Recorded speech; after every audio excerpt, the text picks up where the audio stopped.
앞으로 일주일간 제가 여러분들과 함께 이야기하는 것들은 기본적으로 열반이라든지 깨달음 이런 어떤 큰 것들이 아니라 수행이라는 것이 무엇인가, 수행의 목적은 뭔가, 수행이라는 것은 어떻게 해야 하는가, 수행하는 마음가짐은 어때야 하는가, 거의 대부분이 이쪽으로 포커스가 맞춰질 겁니다.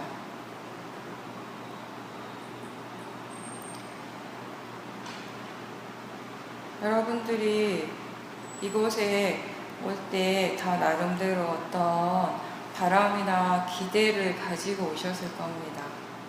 근데 지금 여기서 내가 어떠한 것을 꼭 성취하고 이루고 가겠다라는 그런 마음보다는 어떤 결과에 대한 그런 바라는 마음보다는 지금 이 순간 나에게 무엇이 일어나고 있고 그것은 왜 일어나는지, 어떤 진행 과정을 거치는지, 무엇을 어떻게 해야 하는지 이러한 것들에 대해서 더 이해하고자 하는 마음이 필요한 시간입니다.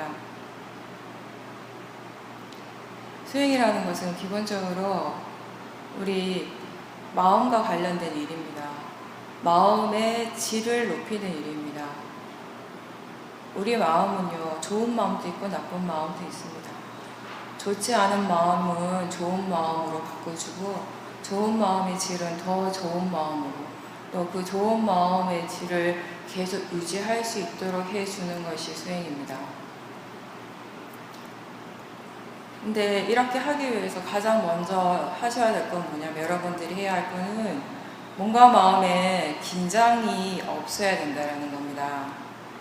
릴렉스 하셔야 돼요, 우선. 사실 편안하게 하는 것, 뭔가 마음을 편안하게 해주는 것, 긴장을 푸는 것도 역시 수행입니다. 근데 많은 사람들이 이걸 수행이라고 생각하지 않습니다.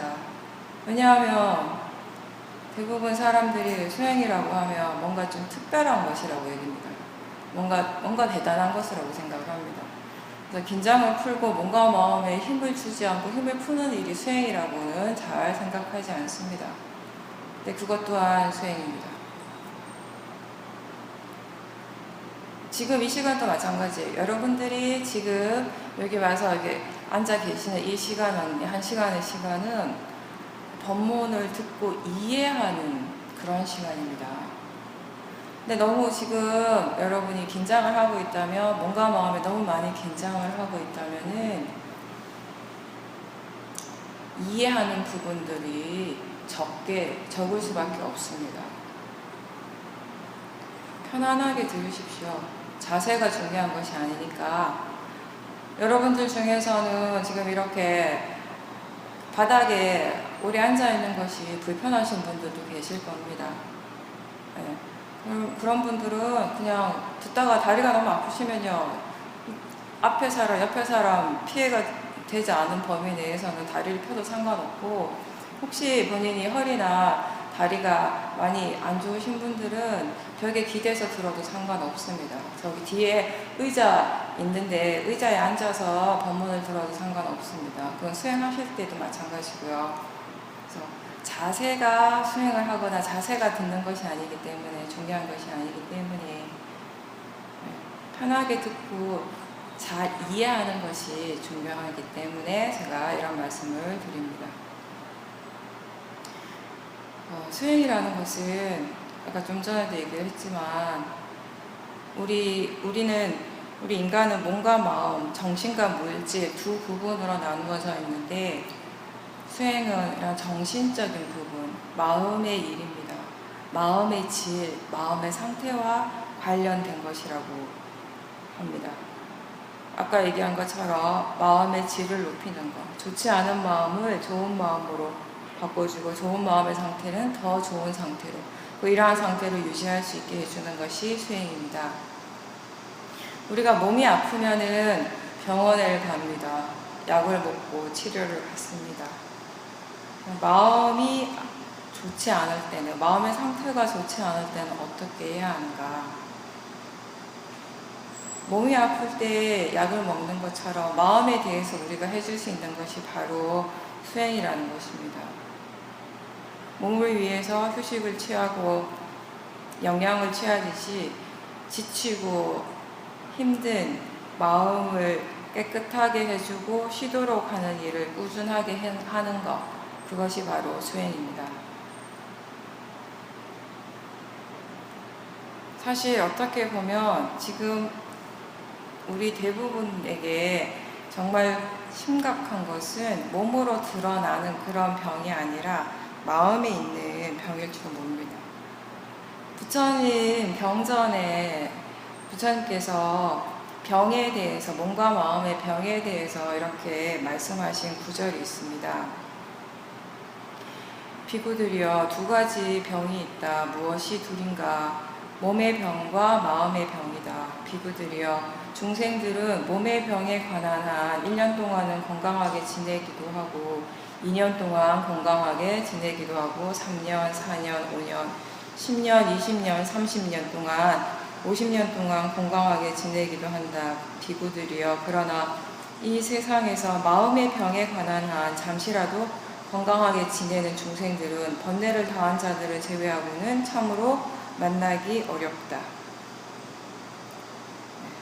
그래서 부처님께서는 이렇게 실제로 마음이 건강한 사람은 많지 않다라는 이렇게 말씀을 하셨습니다.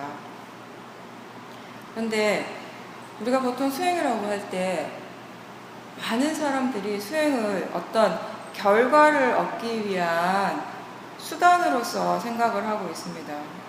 근데 사실 깨달음을 위해서, 뭔가를 얻기 위해서 수단으로서 수행을 하는 것이 아니라 수행의 목적은요, 수행 그 자체입니다. 수행의 목적이 수행하는 과정 그 자체가 될 때, 그때 수행이 우리 삶의 전반적인 일반적인 방식, 패턴이 되어질 수 있는 것입니다. 즉 다시 말해서 수행이 어떤 특정한 시간이나 어떤 특정한 장소에서만 하는 것이 아니라 내 삶 속에서 항상 적용되어지는 것이 중요하다는 것입니다.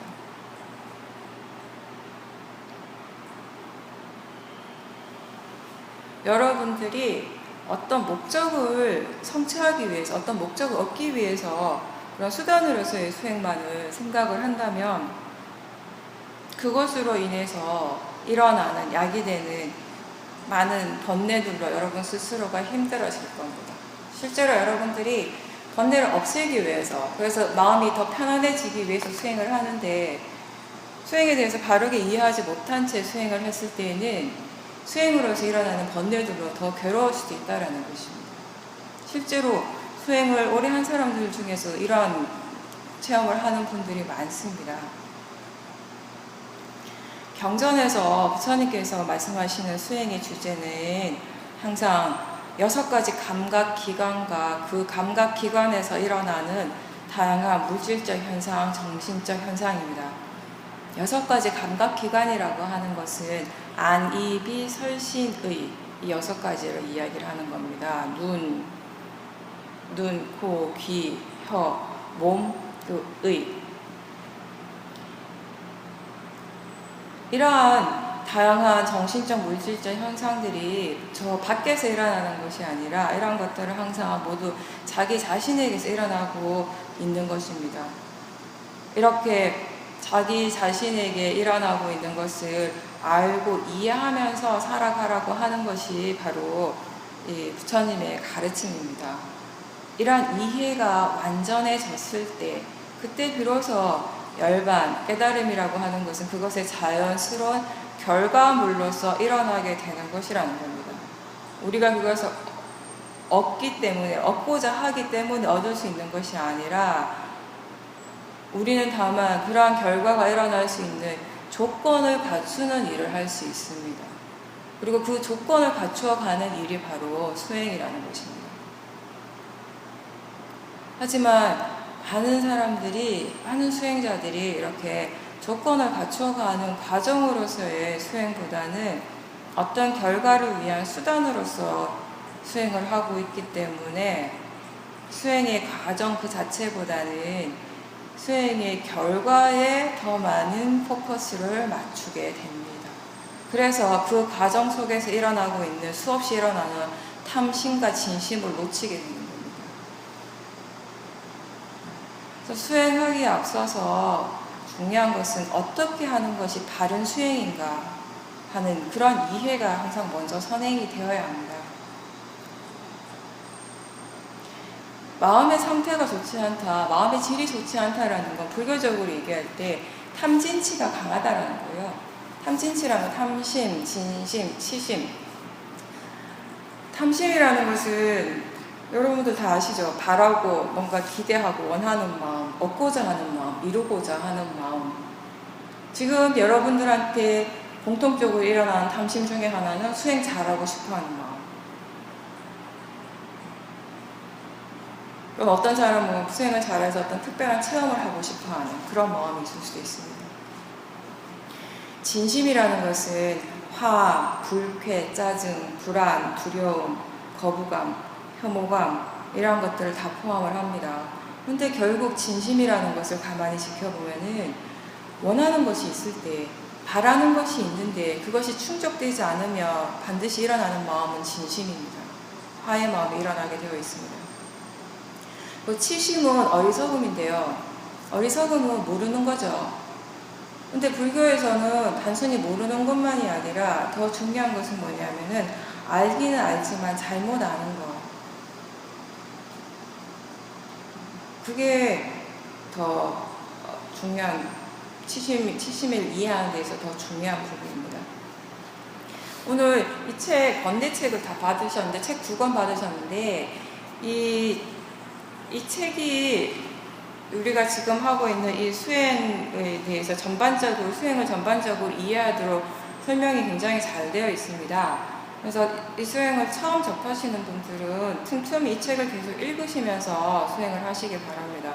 여러분들이 수행이라는 것이요, 자선을 오래 하고 행선을 오래 하는 것만이 중요한 것이 아니라 무조건 열심히 하는 것이 중요한 것이 아니라 바르게 알고 그 다음에 열심히 하는 것이 중요합니다. 바르게 알지 못한 채 바르지 않은 방향으로는 아무리 열심히 해도 오히려 엇나갈 뿐이죠. 그래서 지금 여러분들한테 중요한 지혜는 어떤 것이냐면 수행을 바르게 할 줄 아는 지혜입니다.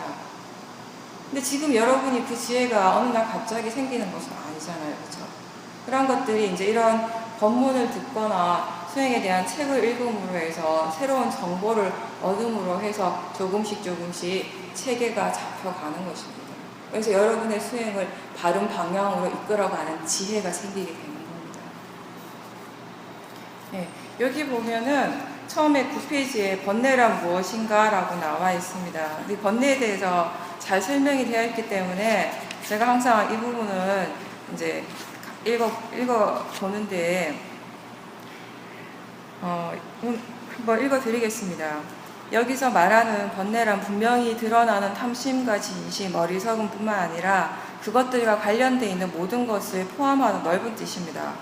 당신의 마음속에 아래와 같거나 비슷한 생각들이 스쳐 지나간 적이 없었는지 살펴보십시오. 저 전등을 대낮에 왜 켜놓은 거야? 저 사람 하는 짓은 정말 짜증나. 저 사람 저러면 안 되는데 나는 그걸 더 빨리 할 수 있는데 배가 일어나고 꺼지는 것을 단 1분도 지켜볼 수 없으니 난 가망 없는 수행자야. 어제는 수행이 잘 됐는데 오늘은 왜 안 되지? 야, 이번 자서는 정말 잘 됐어. 이 느낌을 잃지 않도록 이제 잘 알아차려야지. 뭐 이런 얘기들이 쫙 나옵니다. 그렇죠? 그리고 저 여자 뒷페이지에 보면 11페이지에 보면 저 여자 정말 예쁘군. 저 남자 걸음걸이가 되게 멋진데 이러한 생각들은 모두 번뇌로부터 비롯됩니다. 이런 생각들을 과소평가하지 마십시오. 이런 생각들 대부분 여러분들이 일상생활 속에서 그냥 일어나고 있는 생각들입니다. 여러분들이 이게 번뇌에서 일어났다라는 걸 대부분 미처 생각해보지 못했을 겁니다. 그리고 당신은 어떤 사람의 행동이 분명히 못마땅한데도 괜찮다고 말한 적이 없습니까? 때때로 당신의 윗사람들이나 가족 또는 좋은 친구에 관해서조차도 부정적으로 말한 적은 없습니까? 종종 저질스러운 농담을 한 적은 없습니까? 자신의 이익을 위한 습관적으로 듣기 좋은 말을 하진 않습니까? 상대방이 자신의 의견에 동의하지 않을 때 저절로 언성이 높아지지 않습니까? 이런 모든 말들은 번뇌로부터 나오는 것입니다. 이러한 말들을 조심하십시오. 다른 사람의 방문을 너무 세게 두드린다든지, 안에 싫어하는 사람이 있다는 이유로 그 방에 들어가지 않는다든지, 새치기 한다든지, 욕실에서 다른 사람의 샴푸를 쓴다든지, 회사 전화라고 마음대로 쓰는 등 이와 유사한 행동들을 무심코 한 적은 없습니까? 이러한 행동들은 모두 번뇌에서 생긴 것입니다. 이러한 행동들을 알아차림하십시오. 이런 사소한 것들, 지금까지는 내가 한 번도 이게 번뇌라고 생각해 본 적이 없는 그러한 생각, 말, 행동들, 그냥 그 자체로서 원래 그렇다, 당연하다라고 생각했던 그러한 부분들이 사실은 번뇌에서 일어나고 있다는 것입니다. 여러분들이 몰랐다라는 것이죠.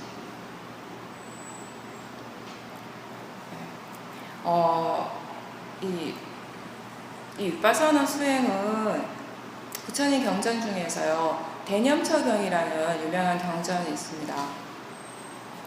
이 경전에서 부처님께서는 신수심법을 대상으로 해서 알아차림하는 이 불교 특유의 수행법을 설하셨습니다.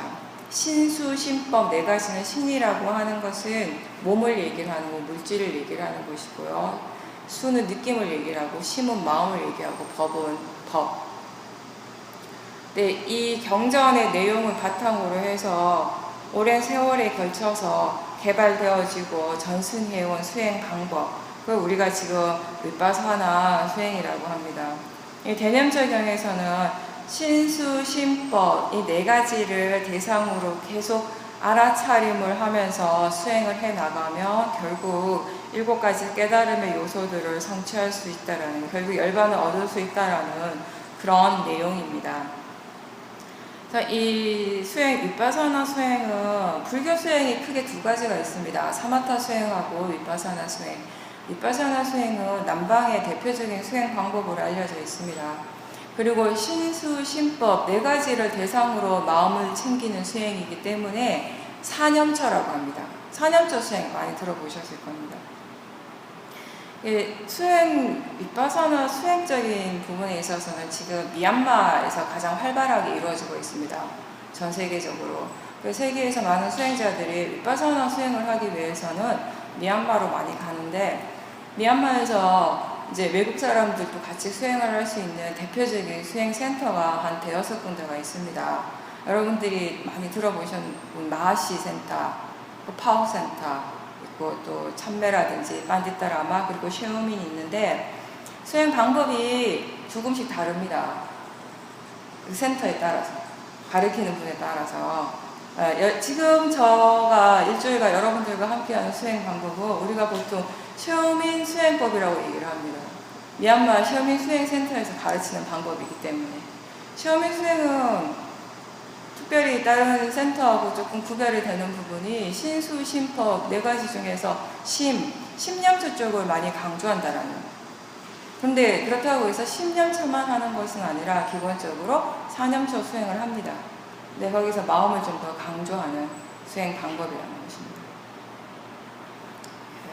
그래서 신념처 같은 경우 몸을 대상으로 하는 수행은 구체적으로 호흡을 보는 수행, 네 가지 자세, 행주자와 자세를 알아차림하는 거, 아니면은 사대를 지수화풍 사대의 근본 물질을 알아차림하는 것, 그리고 몸을 32가지 부위로 나눠서 보는 것, 공동묘지에서 시체를 관찰하는 것들, 이러한 것들이 신념처 안에 들어가고, 수념처는 느낌의 관찰입니다. 느낌은 보통 불교에서는 크게 나눌 때 크게 3가지로 즐거운 느낌, 괴로운 느낌, 즐겁지도 괴롭지도 않은 느낌, 이렇게 나눕니다.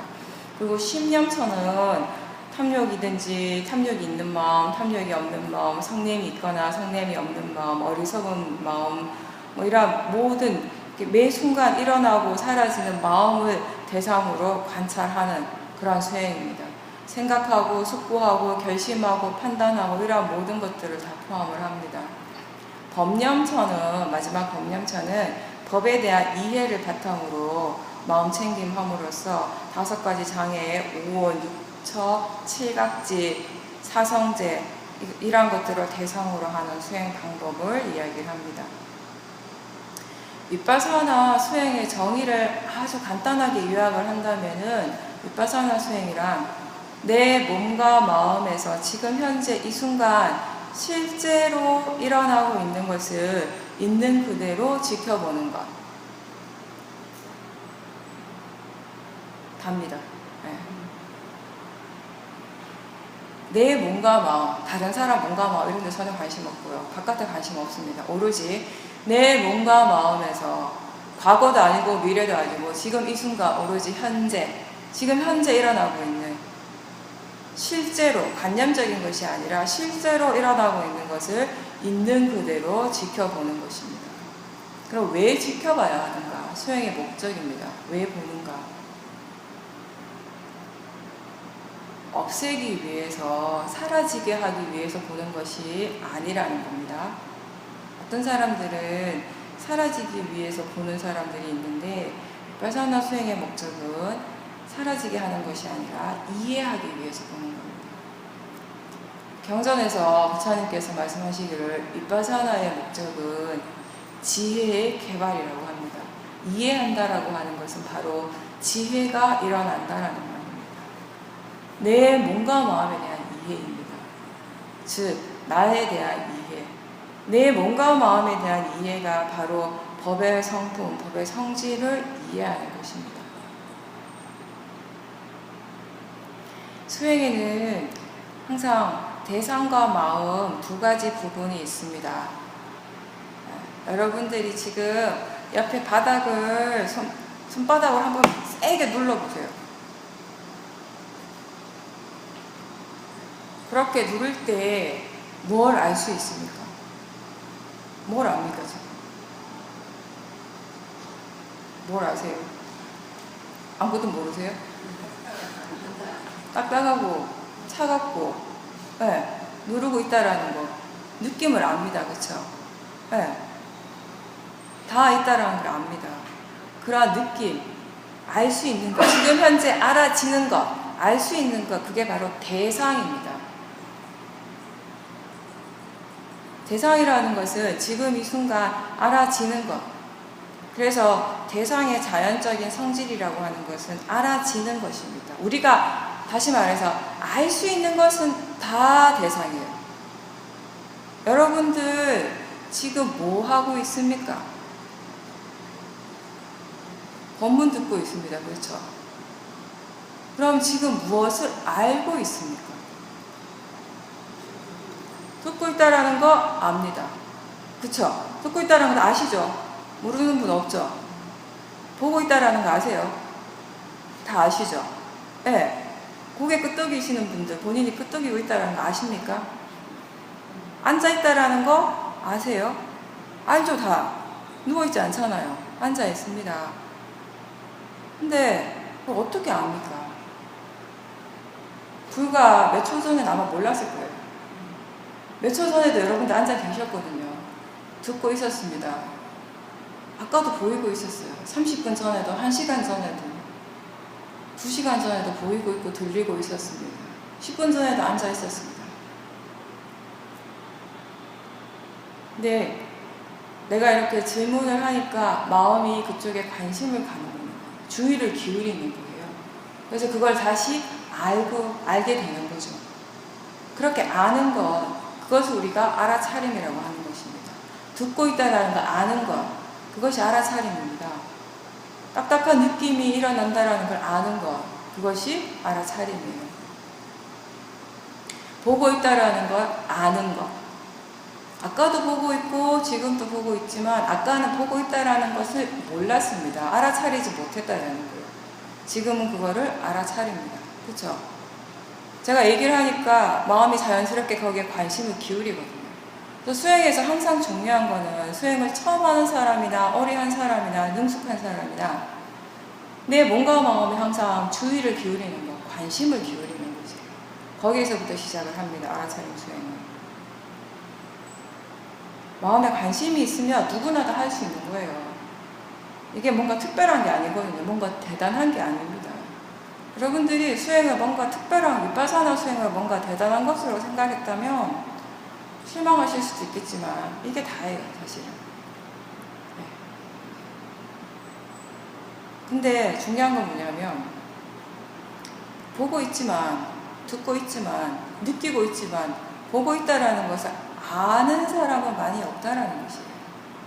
듣고 있지만 듣고 있다라는 것을 아는 사람은 많이 없습니다.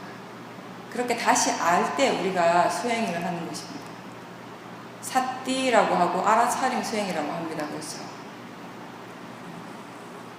오늘 기분이 어떠냐고 이렇게 물어보면 다들 대답할 수 있어. 기분 좋아, 기분 별로야, 불쾌해, 행복해. 누구나 다 느끼는 건 다 합니다.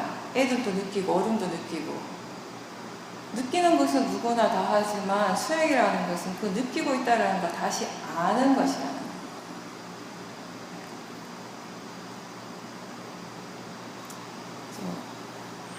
우리는 아까 얘기한 6가지 감각기관, 이걸 육문이라고 얘기를 합니다. 안입이, 설신이가 있고요. 이 각각의 문에는 그 대상들이 있습니다. 즉, 눈에는 보이는 것이 대상이 되는 것이고, 들을 때는 소리가 대상이 되는 것이고, 먹을 때는 혀의 대상, 맛이 혀의 대상이 되는 것이고, 코의 대상은 냄새가 되는 것이고, 그 생각이 일어나고 있고, 육문을 통해서 항상 이러한 대상들이 계속해서 일어나고 있습니다. 그래서 그거를 하나를 알아차림하셔도 되고 2개를 알아차리셔도 되고 6개를 다 알아차려도 됩니다. 어떤 대상이든 상관없어요. 여러분들이 알기만 하면 됩니다. 여기서는. 그럴 때 이렇게 알아지는 것, 알 수 있는 것이 대상이라면 상대적으로 그것을 아는 것, 아는 것이 과연 뭔가, 그게 바로 마음이라는 것이에요. 우리는 보통 내가 본다, 내가 안다라고 생각을 하는데, 이렇게 아는 것이 바로 마음의 작용이라는 겁니다. 아까 여러분들이 손으로 이렇게 바닥을 눌렀을 때 딱딱한 느낌, 차가운 느낌을 아는 것이 손바닥이 아는 것이 아니라는 거예요. 이러한 물질은 아는 작용이 일어나지 않습니다. 여러분들이 오렌지 주스를 마실 때 이빨이나 치아나 혓바닥이 그 오렌지 주스의 맛을, 시원하고 그 상큼한 맛을 아는 것이 아니라는 것이에요. 시원하다라고 알고 달달하다라고 아는 것은 바로 마음이라는 것입니다. 수행에는 항상 이렇게 아는 것과 알아지는 것이 있습니다. 마음과 대상이 있다는 것이에요.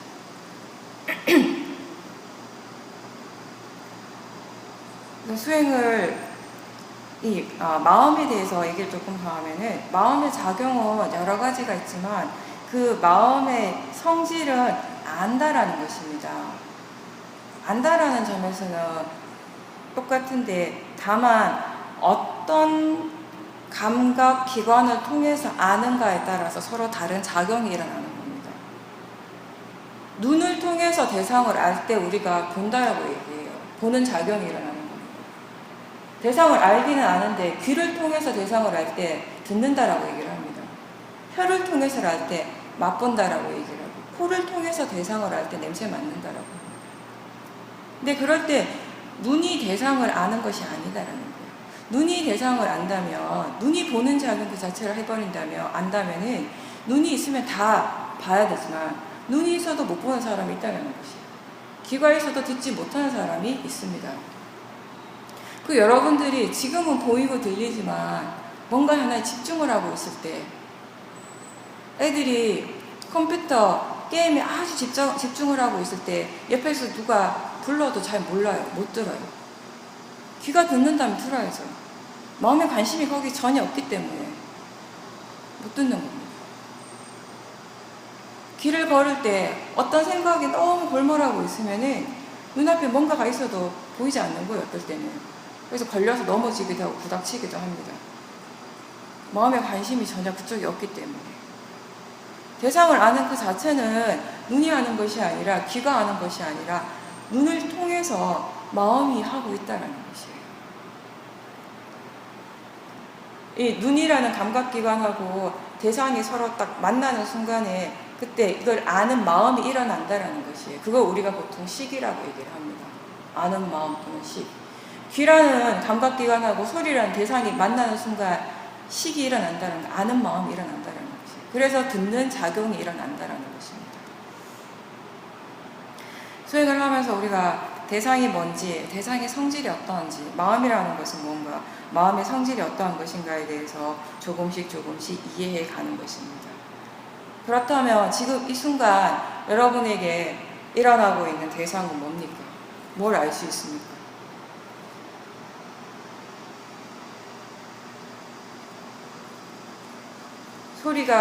소리를 아는 분도 있을 거고, 보이는 것을 아는 사람도 있을 거고, 느낌을 지금 알아차림하는 사람도 있을 거고, 이러한 것들을 다 알아차리고 있는 사람도 있을 것이고, 생각이 일어나고 있다는 것을 아는 사람도 있을 겁니다.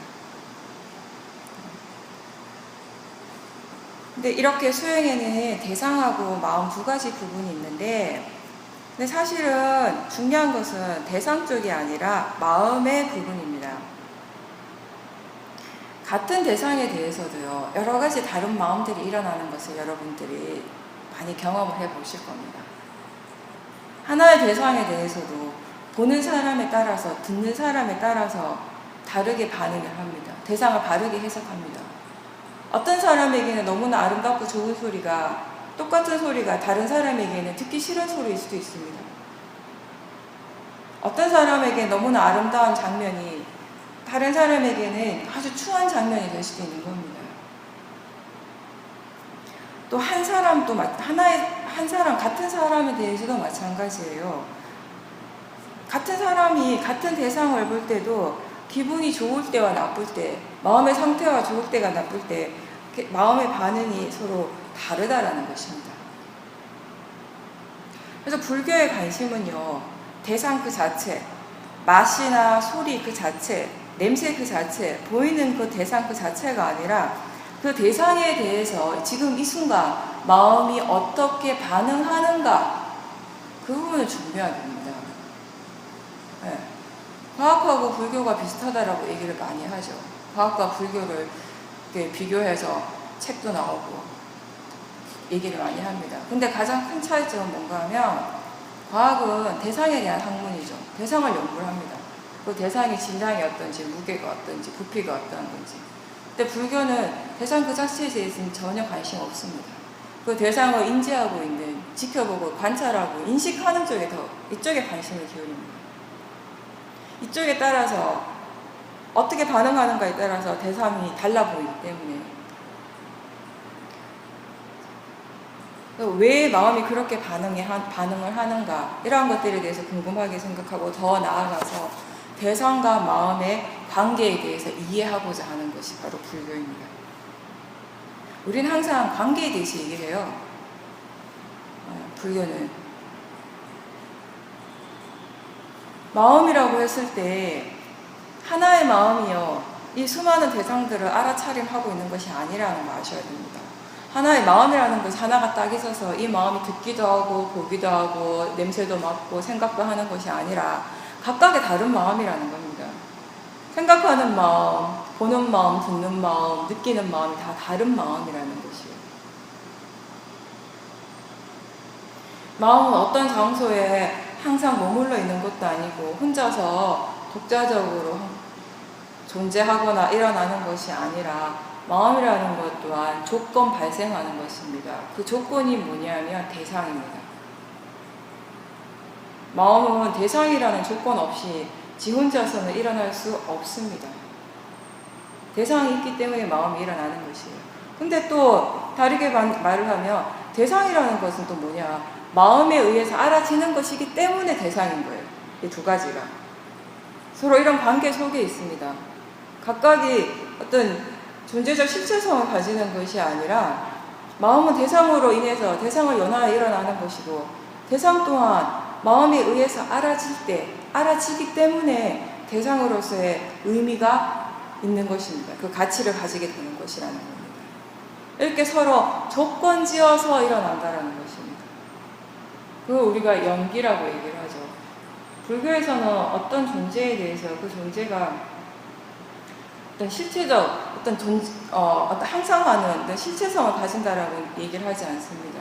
그 대신에 항상 우리는 어떻게 존재하고 있는가, 어떤 관계에서 일어나고 있는가, 존재하는 방식, 존재하는 양상에 대해서 설명을 할 뿐입니다.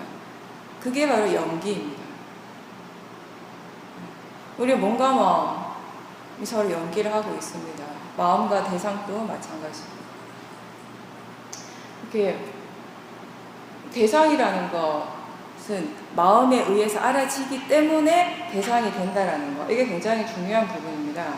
그래서 대상은 단지 알아지는 것으로서 가치가 있을 뿐 그 자체로는 좋은 것도 아니고 나쁜 것도 아니다라는 거예요.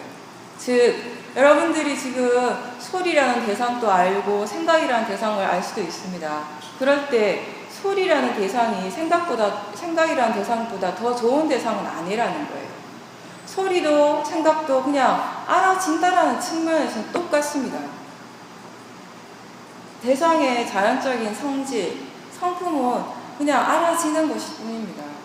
알 수 있다라는 점에선 다 똑같다라는 거예요. 그게 생각이든 소리든 느낌이든. 호흡이 생각보다 더 좋은 대상이 아니라는 것이에요. 알 수 있다라는 점에서는 다 똑같습니다. 그 가치가 중립이라는 겁니다. 대상으로서는. 여러분들이 만약에 호흡이 생각보다 더 좋은 대상이다라고 그렇게 생각을 한다면, 그렇게 이해를 한다면 수행을 하면서 호흡에 자꾸 집착을 하실 겁니다. 근데 물론 하나의 대상만 계속 봐야 되는 수행이 있습니다. 사마타 수행 그렇게 하는 거죠. 근데 지금 우리가 하는 수행은 사마타가 아니라 윗바사나 수행, 사띠 수행, 알아차림 수행을 하고 있습니다. 우리는 지금 여기서 마음의 힘을 하나에 집중하는 마음의 힘을 개발시키려고 하는 것이 아니라 알아차리는 마음의 힘을 개발시키는 수행을 합니다. 알아차리는 마음의 힘을 개발시키기 위해서는 중요한 것은 어떤 대상을 하나를 정해놓고 그것만 알아차리는 것이 아니라 그냥 내버려 두세요. 육문을 그냥 오픈시켜놓고 가만히 마음이 지가 어떻게 일을 하고 있던지 그냥 내버려 두세요. 그냥 내버려 둬도 마음은 지 일을 지가 합니다. 여러분들이 들으라고 해서 마음이 듣는 게 아니에요. 보라고 해서 보는 것이 아니고 생각 일어나 해서 일어나는 것이 아니잖아요. 내 마음대로 할 수 있다면 하기 싫은 생각은 영원히 안 일으킬 수 있죠. 하고 싶은 생각만 하고 행복하게 살 수 있겠죠. 근데 그렇지 않다라는 것이. 지가 조건이 갖춰지면 일어나게 되어 있습니다. 일어날 조건이 갖춰진 것은 반드시 일어납니다. 그게 자연적 이치예요. 법의 성질이라는 겁니다. 화라는 것, 탐심이라는 것, 그 자체는 좋지 않은 마음, 우리가 불선업이라고 얘기합니다. 근데 이런 불선업의 마음이 일어나는 그 자체는 자연적 이치라는 거예요. 일어날 조건이 갖춰진 거는 반드시 일어난다라는 것입니다. 나하고 상관없이. 그게 자연적 이치, 법의 성질이라는 거, 성품이라고 하는 거.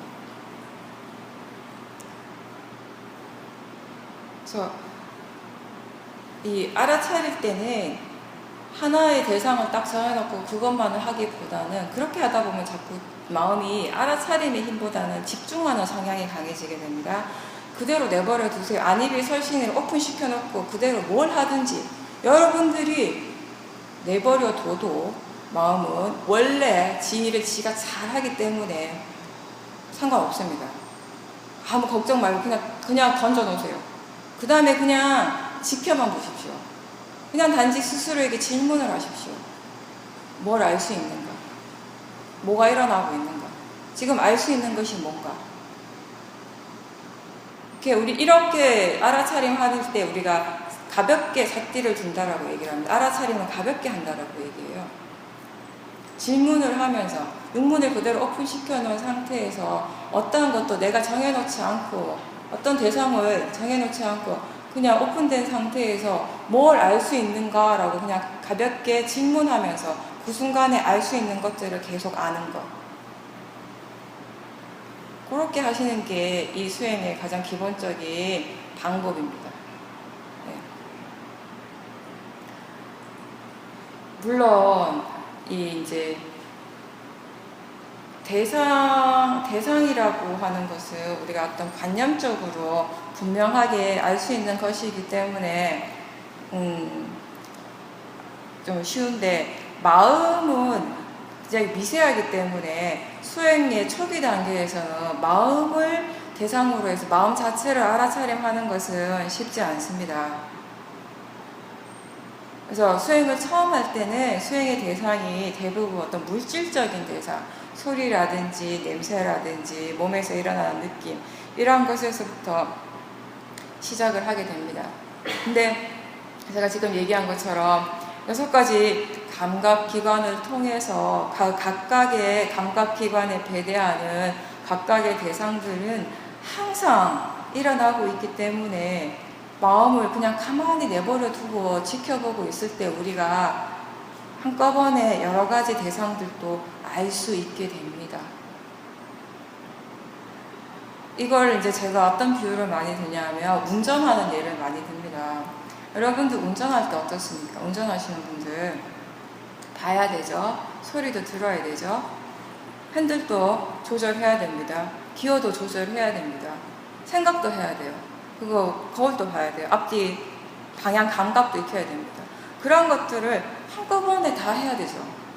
하나씩 곧 한 개만 계속 하고 있으면 운전을 할 수 있습니까? 못합니다. 그렇죠? 이게 윗바사노 수행 어떻게 해야 되는지를 그대로 드러내는 거예요. 운전이라는 것이. 여러 가지를 한꺼번에 하지만 서로가 서로에게 방해가 되지 않아요. 충돌이 일어나지 않습니다. 오히려 그렇게 해야지만 운전을 잘 할 수가 있습니다. 윗바사나 수행도 마찬가지예요. 내가 뭘 하려고 하는 마음 없이 그냥 일어나는 것을 있는 그대로 알고자 하는 마음으로 그냥 내버려 두고 한번 지켜보십시오. 여러분들이 화면을 통해서 영화를 보듯이 드라마를 보는 것처럼 알아차림이라는 스크린을 통해서 자기 자신을 보는 것입니다. 내 몸과 마음에서 일어나고 있는 것들을 삿띠, 알아차림이라고 하는 화면을 통해서 계속해서 보고 있는 과정입니다. 근데 여기서 가장 중요한 거, 오늘 이 본문의 가장 핵심이 뭐냐면은 이제 지금부터 얘기를 하는 겁니다. 이렇게 수행을 할 때 가장 중요한 것이 바른 견해로서 수행하는 것입니다. 알아차림을 잘하고 싶죠. 알아차림을 계속 이어가고 싶죠. 그렇죠? 잘하고 싶다고 해서 잘하는 게 절대 아닙니다. 잘하고 싶은 마음으로 잘할 수 있으면 다 서울대학교 가고 다 좋은 직장 들어가고 하죠. 잘하고 싶은 마음하고 잘할 줄 아는 것하고는 다르거든요. 그래서 삿띠를 잘 들려고 하면 알아차림 수행을 잘하기 위해서 가장 핵심이 뭐냐면은 견해를 바르게 하는 것입니다. 바른 견해. 불교의 핵심은 8정도죠. 8정도의 첫 번째가 정견입니다. 바른 견해. 여기 우리 이 수행 방법에서 정견을 크게 우리가 2가지를 이야기를 합니다. 첫 번째는 뭐냐면 대상은 단지 대상일 뿐이다. 2번째는 일어나고 사라지는 것은 다 자연적 이치다.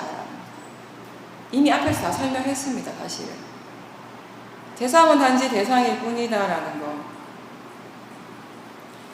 대상의 실제 가치는 항상 중립이라는 것이에요. 그 어떠한 대상이 수행에 더 좋거나 더 나쁜 것이 따로 있는 것이 아니다라는 거예요.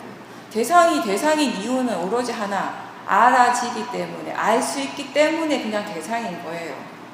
무엇을 알아차림하든지 그냥 알아차릴 수 있는 것은 다 대상이라는 거. 모든 대상들은 그 가치가 다 똑같다라는 거. 수행에 있어서 이게 더 좋은 대상, 저게 더 나쁜 대상 따로 없다라는 것입니다. 알 수 있다라는 성질에 대해서는 다 똑같습니다. 대상을 차별하시지 마세요. 어떤 것이 더 좋다고 생각돼서 자꾸 그걸 잡으려고 하거나 이 대상은 좋지 않은 것이라고 생각해서 그걸 자꾸 거부하거나 없애려고 노력하지 말라는 것입니다. 여러분들이 대상에 대해서 인식을 할 때 자꾸 자기도 모르게 좋은 것 나쁜 것이라고 자꾸 분별하는 마음이 일어날 겁니다. 우리가 그렇게 지금까지 살아왔기 때문에 그 밑바탕에는 그렇게 분별하는 마음의 밑바탕에는 제대로 알지 못하기 때문에 잘 알지 못하기 때문에 어리석음 치심이 바탕에 깔려있기 때문입니다. 제가 이거는 항상 예를 드는 게 뭐냐면 다이아몬드 예를 많이 드는데 굉장히 정말 막 덩어리가 크고 질이 아주 좋은 다이아몬드가 있습니다. 그랬을 때 누구나 봐도 와 이거는 엄청 좋은 거예요. 막 엄청 비싸겠어요. 아주 값진 거. 귀금속이죠. 근데 만약에 이 다이아몬드를 저기 아프리카의 원주민, 정말 이 문명이 아직 개발 안 된, 정말 아주 원시적으로 살아가는 사람, 화폐의 개념도 없고 그런 사람이에게 이 다이아몬드 큰 덩어리를 하나 딱 안겨줬을 때 그 사람에게 과연 어떤 생각이 들까요? 화폐의 가치도 없는 사람에게, 그 사람에게 그 다이아몬드가 우리가 생각하는 것처럼 와 이게 값비싼 거다, 이게 귀중품이다, 이게 좋은 거다, 이거 팔면 어떻게 되겠다, 정말 그런 탐심의 마음이 강하게 일어나겠습니까? 안 일어날 거예요. 그냥 그 사람한테는 그게 정말 그냥 돌일 수 있어요. 근데 돌이지만 좀 반짝이는 돌, 그 정도일 수 있습니다. 자기한테 별 가치가 없을 수, 먹는 거 아니고 별로 가치가 없을 수가 있어요, 그 사람한테는. 네.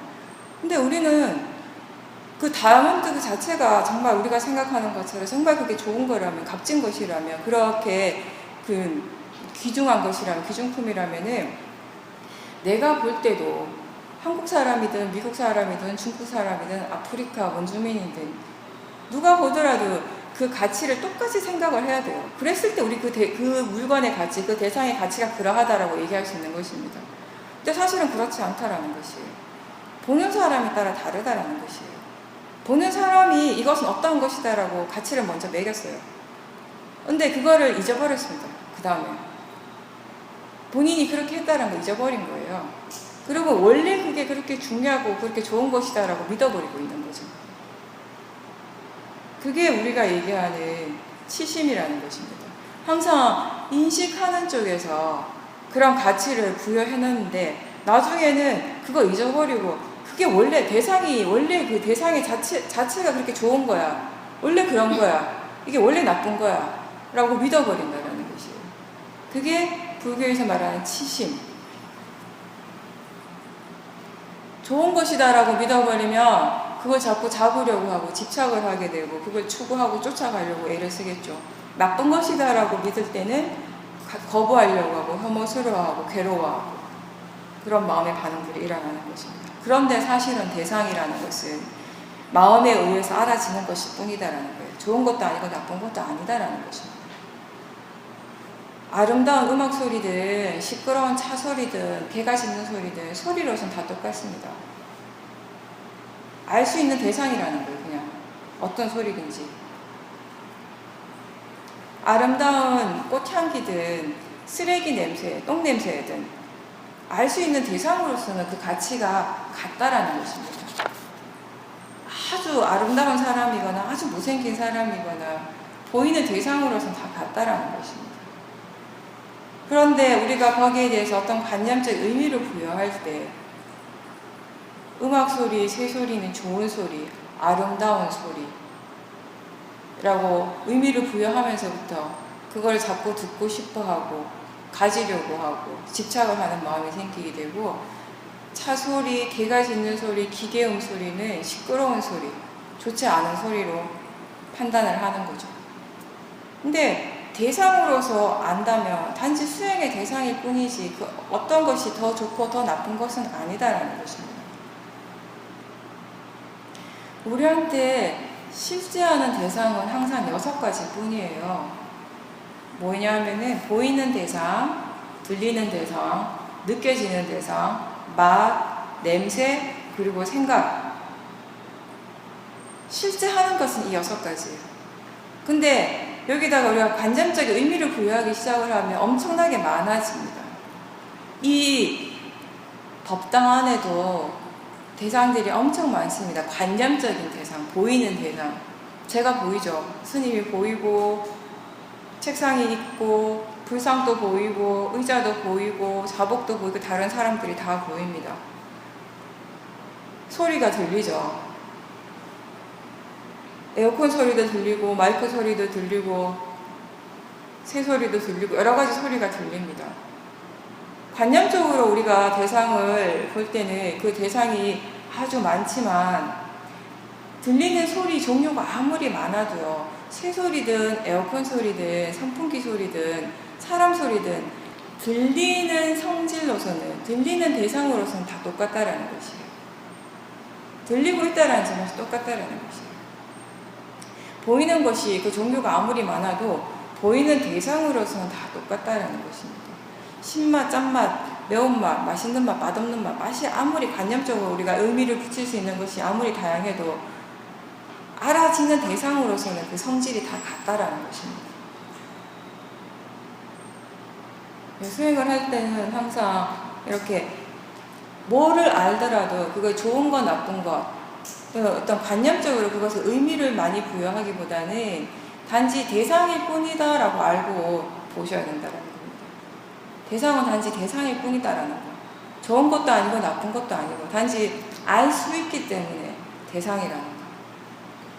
그리고 두 번째는 뭐냐면은 모든 것은 다 자연적 이치다라는 것이에요. 이 자연적 이치다라는 것은 화의 마음이든 탐심의 마음이든 생각하는 마음 이런 것들이 나한테만 일어나는 것이 아닙니다. 모든 사람들한테 다 일어나고 있습니다. 한국 사람한테만 일어나는 것이 아니라 중국 사람한테도 일어나고 미국 사람한테도 일어나고요. 옛날 사람들한테도 일어났고 지금 사람들한테도 일어나고 있습니다. 한국 사람 마음의 탐심이나 미국 사람의 마음의 탐심이 그 탐심의 성질은 다르지 않습니다. 그 성품은. 다만 그 마음이 일어나는 맥락적인, 내용적인 원인은 다양하겠지만 나한테 일어나는 화나 내 옆에 사람한테 일어나는 화나 화의 성질은 같다라는 것이에요. 화가 일어나는 그 내용의 측면은 다 다르지만 그래서 우리가 이걸 자연적 이치다라고 얘기를 하는 겁니다. 또 뭔가 마음에서 일어나고 있는 것이 어떠한 것이든지 그걸 나라고 생각하거나 나의 것이라고 생각하지 말고 나하고 상관없이 일어날 조건이 갖추어졌기 때문에 일어났다라고 아는 것입니다. 일어나고 사라지는 것은 나하고 상관없습니다. 아까도 잠깐 얘기를 했지만 생각이 일어나는 것도 느낌이 일어나는 것도 나하고 상관없어요. 조건이 갖춰지면 일어나게 되는 것입니다. 들리는 것은 왜 들릴까요? 내가 들어라 해서 듣는 것이 아니라는 것이에요. 소리라는 대상이 귀라는 감각기관하고 만났어요. 접촉이 일어났습니다. 이랬을 때 이걸 조건으로 해서 마음이 일어난다는 거, 그 대상을 아는 마음, 식이 일어난다는 것이에요.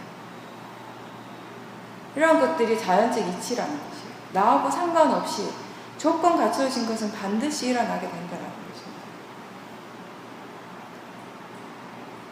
화나 탐심의 마음이 불선함의 마음이지만 그것이 일어나는 것, 그것 자체는 자연적 이치, 원인 결과라는 것이에요. 모든 것이. 나하고 상관없이 원인과 결과라는 것입니다. 조건 지어진 것은 반드시 그 조건에 따라서 일어나게 되어 있고 그 조건이 사라지면 사라진다라는 것. 그게 자연적 이치입니다. 아까 그 6가지 감각기관과 그것의 대상에 대해서 얘기했습니다. 눈을 통해서 우리가 볼 수 있고 귀를 통해서, 귀가 듣는 것은 아니지만 귀를 통해서, 귀를 조건으로 해서 우리가 소리를 들을 수가 있게 되는 것입니다. 그런데 눈으로 우리가 소리를 들을 수 있습니까? 없죠. 소리는 오로지 귀를 통해서만 들어요. 코를 통해서 맛을 알 수가 없습니다. 코를 통해서는 오로지 냄새라는 대상만 압니다. 귀를 통해서는 오로지 소리라는 대상만 알지 귀를 통해서는 맛을 알 수가 없어요. 이렇게 좁고 지어진 대로 오로지 각각 지를 지가 한다라는 거, 이게 바로 자연적 이치라는 거예요. 나하고 상관없이. 모든 사람들이 좋은 것이 일어나면 좋고 좋지 않은 것이 일어나면 싫어서 그걸 피하려 하고 없애려 하고 거부합니다.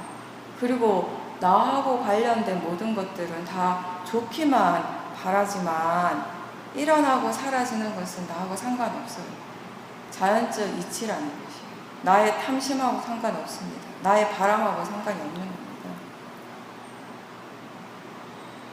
그래서 수행을 할 때 항상 중요한 것은 위파사나 수행이라는 것은 힘주지 않고 애쓰지 않고 뭔가 마음을 릴렉스한 상태에서 육문을 그대로 오픈시켜 놓은 상태에서 어떤 한 곳에만 집중하지 않고 어떤 문이든지 어떤 감각기관을 통해서든지 무엇이 일어나고 사라지든지 그냥 다만 지켜보는 것이라고 했습니다. 화면을 통해서 우리가 영화를 보는 것처럼 알아차림이라고 하는 사띠, 알아차림이라고 하는 스크린을 통해서 자기 자신을 지켜보는 것입니다. 항상 무엇을 하든지 자기 자신을 지켜보는 것을 잊지 말아야 합니다. 그렇게 하기 위해서 자기 자신에게 항상 관심을 기울여야 돼요. 지금까지 여러분들 마음의 관심이 항상 바깥에 나가 있었습니다. 계속 모든 시간들을 바깥에 내보내고 있었기 때문에, 관심이 밖에 있었기 때문에 실제로 내 안에서 무엇이 일어나고 있는가에 대해서 아는 것이 별로 없다라는 것이에요. 그런 것들을 지금부터 조금씩 알아가는 과정입니다, 수행은. 근데 이렇게 알아차림하는 데 있어서 가장 중요한 게 견해를 바르게 해야 된다는 거예요. 대상은 단지 대상일 뿐이고 일어나고 사라지는 것은 다 자연적 이치다라는 것을 기본으로 해서 계속 알아차림을 하는 겁니다. 무엇이 알아지든지 간에 항상 스스로에게 일깨워 주십시오. 인지를 계속 해 주십시오.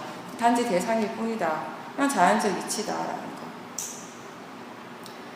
이거를 지금 반드시 다 이해하고 믿어야 되는 것은 아닙니다. 다만 그냥 이렇게 스스로에게 자꾸 일깨워 주세요. 알아차림 할 때마다 일깨워 주세요. 이렇게 일깨워 주는 걸 습관으로 해보세요. 단지 그냥 내가 이해하지 못해도 그냥 스스로에게 인지해 주는 것일 뿐인데, 한 번마다 일깨워 주는 것일 뿐인데, 그게 알아차림 하는데 굉장히 효과적이라는 겁니다. 여러분들이 수행을 하는 데 있어서. 네, 항상 바른 견해와 관심이 필요하고, 그리고 가볍게 알아차림하십시오. 가볍게 알아차림한다라는 것은 자기 자신에 대해서 관심을 기울이라는 건데, 관심을 갖는 것은 자기 자신에 대해서 생각을 하는 것입니다. 지금 내 몸에서 무엇이 일어나고 있는가? 마음에서는 뭐가 일어나고 있는가? 느낌은 어떠한가? 그래서 가장 효과적인 방법이 뭐냐면은 스스로에게 질문을 하는 거예요. 알고 있는가? 알아차리고 있는가? 사띠가 있는가? 지금 무엇을 알고 있는가? 지금 무엇을 하고 있는가? 이런 질문들을 자주 해보세요. 질문을 하는 순간에는 알아차림이 있습니다. 그래서 지금부터 여러분들이 제가 뭐 1시간 동안 엄청 많은 걸 얘기를 했는데 다 기억 안 하셔도 됩니다. 기억할 수도 없고 그냥 알 수 있는 만큼 알고요. 기억할 수 있는 만큼 기억하십시오.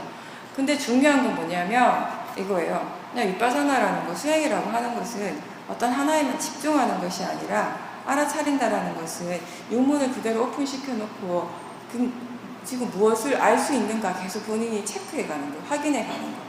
그 과정에서 중요한 게 뭐냐면은 견해가 발라야 된다라는 거. 무엇이 알아지든지 간에 뭐가 일어나든지 간에 단지 대상일 뿐이고 자연적 이치다라는 거. 나하고 상관없다라는 거. 내가 그걸 어떻게 하려고 하는 마음을 내지 마십시오.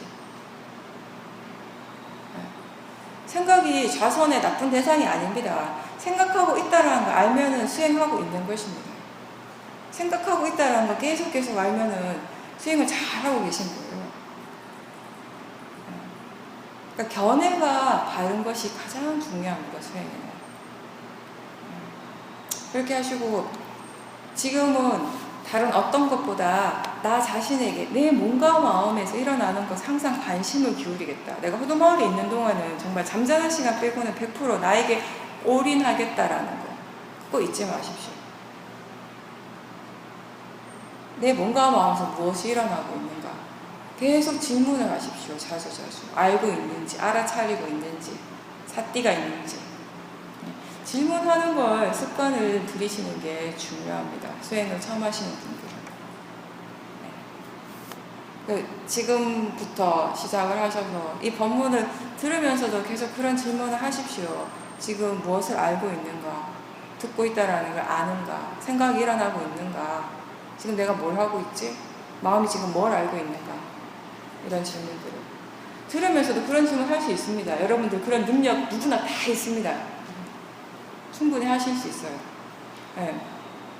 잠자리에 들어서도 그냥 주무시지 말고 잠들기 직전까지 계속 알아차림 하려고 노력을 해보십시오. 막 힘을 주고 애를 쓰지 말고 그냥 릴렉스 하는 것부터 연습을 하세요. 긴장을 푸는 것부터. 내가 지금 어딘가에 긴장을 하고 있지 않은가. 긴장하고 있다면 긴장 푸는 거에서부터 시작을 하세요, 수행은. 그리고 항상 견해를 바르게 해주는 겁니다. 내일 아침에 새벽에 5시에 여기서 간단하게 한 10분 정도 법문하고 이제 수행을 하실 텐데, 새벽에 눈을 뜰 때도 마찬가지예요. 새벽 4시든 4시 반이든 잠이 깨는 순간에 질문해 보십시오. 지금 사띠가 있는가? 알아차리고 있는가? 질문하는 게 습관이 되면은 사띠가 자연스럽게 이어질 수가 있습니다. 이 수행에서 가장 중요한 것은 뭐냐면은 알아차림, 그리고 바른 견해, 그 다음에 이 2가지가 되면 그 다음에는 알아차림이 이어지는 것. 요 3가지가 항상 잊지 말아야 될 것입니다. 네, 첫날이라서 본문을 좀 많이 했습니다. 처음에는 좀 이렇게 전달해야 될 정보가 많기 때문에 여러분들이 수행을 바르게 하려면 바르게 하는 방법을 알아야 되기 때문에 그 이제 정보를 전달해 주는 과정이에요. 네, 본문이라는 게 다른 게 아니라. 그러니까 여러분들은 이 시간에 최대한 잘 이해하시려고 하시면 됩니다. 몸과 마음에 항상 편안하고 긴장하고 있지 않은지 법문 들을 때도 그렇지만 좌선을 할 때도 행선을 할 때도 공양을 할 때도 항상 점검을 하십시오. 그리고 사띠가 있는지 계속 질문하시고 견해를 계속 스스로에게 일깨워 주시고 요거 3가지 하시면 됩니다. 네, 마치겠습니다.